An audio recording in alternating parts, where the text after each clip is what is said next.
잃어버린 시간을 찾아서. 김정수. 마르셀 프루스트의 잃어버린 시간을 찾아서를 읽기 시작했다. 제대로 된 번역본은 자그마치 4천여 페이지에 달하는 대하 소설인데 내가 읽는 것은 한 권으로 된 압축판이다.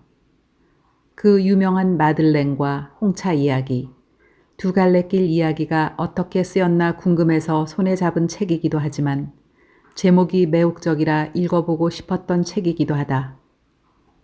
책 표지 뒷면에 실린 시모느 드 보부아르의 감상평이 눈길을 끈다. 내가 거의 한없이 다시 읽고 또 읽고 싶어하는 두 작품이 있다. 하나는 루소의 참회록이고 다른 하나는 프루스트의 잃어버린 시간을 찾아서이다. 어릴 때 우리 집 책장에는 계몽사판 한국 위인 전집, 세계 위인 전집, 공상과학 소설 전집이 꽂혀 있었다. 어렴풋한 기억이지만 나의 자발적 독서는 여기서부터 출발하지 않았나 싶다. 나는 이 전집들을 거의 외우다시피 읽고 또 읽었다. 한참 후에 어린이용 월간 잡지인 새소년, 소년중앙, 어깨동무가 인기를 끌기 시작하면서 매달 책이 판매되는 전날 서점으로 뛰어가 따끈한 잡지를 사는 일이 새로운 즐거움이 되었다. 나는 그 중에서 소년중앙을 구독했고 다 읽고 나면 다른 잡지를 구독하던 친구들과 바꿔보곤 하였다. 잡지에는 교육적으로 유익한 글도 실려 있었지만 관심을 끈 것은 단연 만화였다. 그때 본 만화 가운데 잊히지 않는 것이 있다. 한 남자가 실험실에서 실험용 포도를 먹고 나서 다음날 일어나 보니 전신에 포도 덩굴이 뻗어나 기괴한 형상으로 변해버린 장면이었다. 그 이후론 포도를 먹을 때마다 씨는 뱉고 속살만 발라 먹는 걸 잊지 않았다. 나는 만화방 단골이기도 했다. 돈만 생기면 만화방에 달려가 신간으로 나온 순정 만화를 보는 재미에 푹 빠져 지내곤 했다. 신간은 아직 표지가 재본되지 않은 속지 그대로 내 호기심을 자극하기에 충분했다. 단골에게만 주어진 철진한 만화를 공짜로 몇 권 더 볼 수 있는 특권 역시 무시할 수 없는 유혹이었다. 심지어 빌려주지 않는 신간을 단골이란 특혜 아래 빌려볼 수 있었다. 그러다가 어느 날 엄마에게 딱 걸려 만화책이 무자비하게 찢겨나가는 순환을 당하고 말았다. 하굣길에 만화방 주인과 마주칠까 조마조마하며 먼 길로 피해 다녀야만 했다. 결국 만화 값을 물어주지 못하고 다른 도시로 전학가게 되었는데 그 일은 두고두고 찜찜한 기억으로 남아있다. 중학교 때까지 나의 독서 열정은 지금의 내가 생각해도 대단했다. 책이라면 물불을 가리지 않고 닥치는 대로 읽었다. 친구네 놀러 가서도 책장을 탐색한 끝에 고른 책 한 권을 귀퉁이에 앉아서 기어이 다 읽고 와야만 직성이 풀렸으니 말이다. 그러나 성인용 고전 문학을 읽기에는 무리였다. 당시 베스트 프렌드가 헤세의 데미안을 성인용 버전으로 읽었다고 했을 때 부러움과 더불어 부끄러움이 교차하는 묘한 기분을 느꼈다. 언젠가는 세상의 모든 고전을 다 읽어야 말겠다는 야망을 품게 되었으니 자존심의 상처가 깊었음에 틀림없으리라.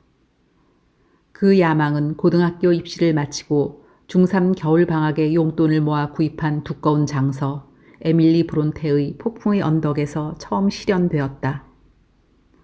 2단 세로줄로 빼곡히 활자가 채워진 책을 다 읽었을 때 나의 기쁨이란 책 내용이 주는 감동도 감동이지만 두꺼운 책을 읽어냈다는 뿌듯함이 훨씬 크지 않았나 싶다.